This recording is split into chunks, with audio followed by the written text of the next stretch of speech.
বিশেষজ্ঞ ডাক্তার শুদ্ধসত্য চট্টোপাধ্যায়। আজকে আপনাদের একটা নতুন আসা ওষুধের কথা বলবো। ওষুধটা একটা মাল্টিন্যাশনাল ওষুধের কোম্পানি, এটা বিদেশে অলরেডি অ্যাপ্রুভড হয়ে গেছে, এখানে এখন অ্যাপ্রুভালের জন্য এবং অ্যাপ্রুভ হয়ে বাজারে আসতে চলেছে। এটা একটা ইঞ্জেকশন, এর নাম হচ্ছে টিরজাপেটাইড। তো টিরজাপেটাইড একটা এমন একটা ওষুধ যেটা ইঞ্জেকশন সপ্তাহে একটা করে দিলে ডায়াবেটিস এবং ওবেসিটি মানে স্থূলতা থেকে দুটো থেকেই মুক্তি পাওয়ার একটা প্রবল সম্ভাবনা রয়েছে। ওষুধটা এত ভালো যে বেরোনোর সঙ্গে সঙ্গে 2022 সালে ইউএসএ আমেরিকার যে এফডিএ থেকে অ্যাপ্রুভাল হয়েছে। ইউরোপিয়ান সোসাইটি এমনকি ক্যানাডিয়ান সোসাইটি 2023-এ এটা অ্যাপ্রুভ করেছে ডায়াবেটিসের ম্যানেজমেন্ট হিসেবে।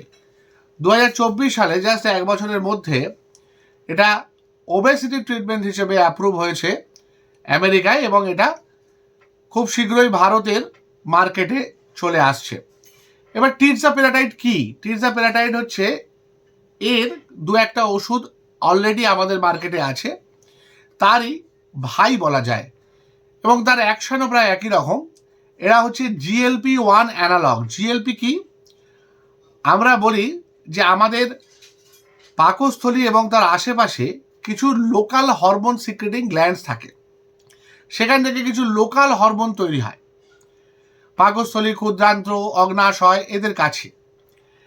এই লোকাল হরমোনগুলোর কাজ হচ্ছে আমাদের শরীরে কিছু জায়গায় মানে বিশেষ করে স্টমাক মানে পাকস্থলী এবং অন্ত্রে এমনভাবে কাজ করা যাতে খাবারটা ধীরে ধীরে অ্যাবজর্ব হয়, খাবারের মধ্যে শর্করার পরিমাণ থাকলে সেটা কম অ্যাবজর্ব হয় এবং শর্করা যাতে ধীরে ধীরে অ্যাবজর্ব হয় তার সাথে আমাদের স্যাটাইটি তৈরি করা। স্যাটাইটি মানে হচ্ছে খাবারে অরুচি তৈরি করা। তো এই হরমোনগুলো সাধারণত আমাদের অ্যান্টি ওবেসিটি হিসেবে কাজ করে, কিন্তু এর প্রবলেম হচ্ছে একটা এনজাইম আছে তার নাম হচ্ছে DPP-4। পুরো নামটা বলছি না কারণ খুব জটিল। এই DPP-4 এনজাইমটা এরা বেরোনোর কয়েক মুহূর্তের মধ্যে মানে বলা যায় কয়েক মিনিট বা কয়েক সেকেন্ডের মধ্যে এরা ওই উৎসেচক দিয়ে এই GLP-1কে নষ্ট করে ফেলে। তাই বাইরে থেকে GLP-1 অ্যানালগ তৈরি করা হয়েছে, যে GLP-1 অ্যানালগ এই পার্টিকুলার এনজাইমে নষ্ট হয় না, দীর্ঘক্ষণ থেকে যায়, যার ফলে দীর্ঘক্ষণ ধরে একটা স্যাটাইটি বা খাবারে অনীহা অরুচি তৈরি হবে। যেটুকু শর্করা শরীরে ঢুকবে সেই শর্করাটা অ্যাবজর্পশন হতে সময় লাগবে, পুরোটা অ্যাবজর্পশন হবে না। অর্থাৎ কিনা আমাদের শরীরে কার্বোহাইড্রেটের মাত্রা কমবে। এই কার্বোহাইড্রেটের মাত্রা কমিয়ে এটা প্রথমে যেমন ডায়াবেটিস এফেক্টিভ হচ্ছে, তারপরে এই কার্বোহাইড্রেটের মাত্রা কমিয়েই এরা কিন্তু ওবেসিটি বা স্থূলতার ক্ষেত্রে একই রকমের এফেক্টিভ হবে এবং হয়েছে। এক্সিনাটাইড বলে একটা ইঞ্জেকশন আছে, লিরাগ্লুটাইড বলে একটা ইঞ্জেকশন আছে, ওরাল সিমাগ্লুটাইড আছে, ইঞ্জেকশন সপ্তাহে একটা ডুলাগ্লুটাইড আছে এবং তার নতুন সংস্করণ এখন টিরজাপেটাইড। 5 mg সপ্তাহে একটা করে ইঞ্জেকশন নিতে বলা হচ্ছে। এরকমভাবে চামড়ার নিচে ইনসুলিনের মতো নেওয়া হয়। সপ্তাহে একটা করে ইঞ্জেকশন নিলে দেখা যাচ্ছে এটা শুধু সুগার কন্ট্রোলেই গুরুত্বপূর্ণ ভূমিকা যে গ্রহণ করছে তা নয়, তার সাথে স্থূলতা কমাতে হেল্প করছে বা স্থূলতা কমানোর যে ভালোগুলো সুবিধাগুলো সেগুলো আমরা কিন্তু এই ইঞ্জেকশন থেকে পেতে পারি। এবং দেখা গেছে যাদের ডায়াবেটিস নেই তাদের স্থূলতা কমাতেও কিন্তু এই ওষুধটা দেওয়া যেতে পারে, কারণ অনেক ক্ষেত্রে এই ওষুধগুলো সুগারের রুগী ছাড়া অন্য কারুকে দেওয়া যায় না। এক্ষেত্রে কিন্তু সুগারের পেশেন্ট ছাড়াও তাদেরকে সুগার নেই যাদের, তাদেরকেও শুধু ওজন কমানোর জন্য, যারা অতিরিক্ত স্থূল হয়ে গেছেন ওজনের দিক থেকে, আমরা বলি বিএমআই কি?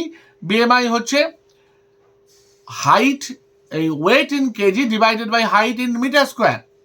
তো সেই হিসেবে যাদের বিএমআই মরবিড ওবেসিটির দিকে চলে গেছে মানে 35 থেকে 45, এই জায়গাটাতে কিন্তু এই ওষুধগুলো অত্যন্ত কার্যকরী হওয়ার সম্ভাবনা রয়েছে।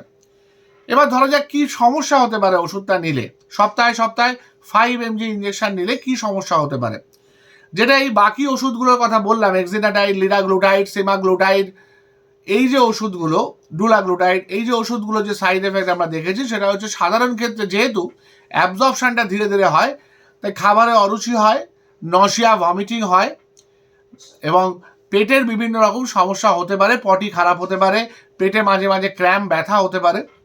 প্যানক্রিয়াটাইটিস বলে একটা খারাপ অসুখের সম্ভাবনা এই ওষুধগুলোই ছিল, কিন্তু এখনো পর্যন্ত 5 mg ডোজে টিরজাপেটাইডের কোনো রকম সাইড এফেক্ট পাওয়া যায়নি।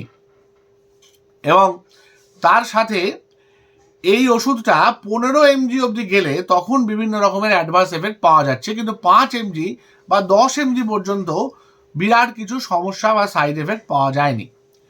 ওষুধটা যথেষ্ট প্রমিজিং এবং সবচেয়ে ইম্পর্টেন্ট এটা একটা কাজ হওয়া যেতে পারে যাদের ডায়াবেটিস নেই অথচ অবস্ট্রাকটিভ স্লিপ অ্যাপনিয়া আছে। অবস্ট্রাকটিভ স্লিপ অ্যাপনিয়া কি? মানুষ ঘুমের মধ্যে জোরে জোরে নাক ডাকতে আরম্ভ করে এবং এই নাক ডাকার জন্য যেটা হয় বারবার তার ঘুমটা ভেঙে যায়। নাক ডাকাটা কি? নাক ডাকাটা কি? আমাদের শ্বাসনালী যখন ঘুমের ঘোরে আস্তে আস্তে সংকুচিত হয়ে যায় সেই সময় নাক ডাকার প্রবণতা বাড়ে, একসময় সংকুচিত হয়ে হঠাৎ করে একটা অ্যাপনিয়া মানে শ্বাস বন্ধ হয়ে যাওয়ার একটা পরিস্থিতি তৈরি হয়। সেই সময় একটা লম্বা শ্বাস হট করে একটা ঘুম ভেঙে যাওয়ার মতো হয়, যদিও সেটা যে ঘুম হচ্ছে সে বুঝতে পারে না, আশপাশের লোকজন বুঝতে পারে। তো সেই জায়গাটাতে দাঁড়িয়ে এই অবস্ট্রাকটিভ স্লিপ অ্যাপনিয়া যে কারণে হয় যে এই সব জায়গায় বেশি চর্বি জমে যায়, গলা আর ঘাড়ের মধ্যে গ্যাপটা কমে যায়, এই সব জায়গায় কিন্তু এই ওষুধটা যাদের ডায়াবেটিস নেই তাদের ক্ষেত্রেও খুব কার্যকরী হবে অবস্ট্রাকটিভ স্লিপ অ্যাপনিয়াকে কন্ট্রোল করার জন্য। শুধু তাই নয়, যারা ওবিস হয়ে গেছে, যাদের শরীরে বিভিন্ন রকম ওবেসিটি জনিত সমস্যা রয়েছে, তাদের ক্ষেত্রে কিন্তু এই ওষুধটা যথেষ্ট প্রমিজিং। সামান্য সাইড এফেক্ট আছে এবং সেই সাইড এফেক্ট আমার মনে হয় ডাক্তারবাবু যিনি দেখবেন, যার আন্ডারে রুগী থাকবে, তার তত্ত্বাবধানে সেগুলোকে মিটিয়ে দেওয়া যেতে পারে। এখন খরচ কীরকম হবে, কতটা কস্টলি হবে, সেটা তো মার্কেটে আসার পরই বোঝা যাবে, কিন্তু ওভারঅল একজন বিজ্ঞানী, একজন চিকিৎসক হিসেবে বলতে পারি যে টিরজাপেটাইড একটা অত্যন্ত প্রমিসিং ড্রাগ।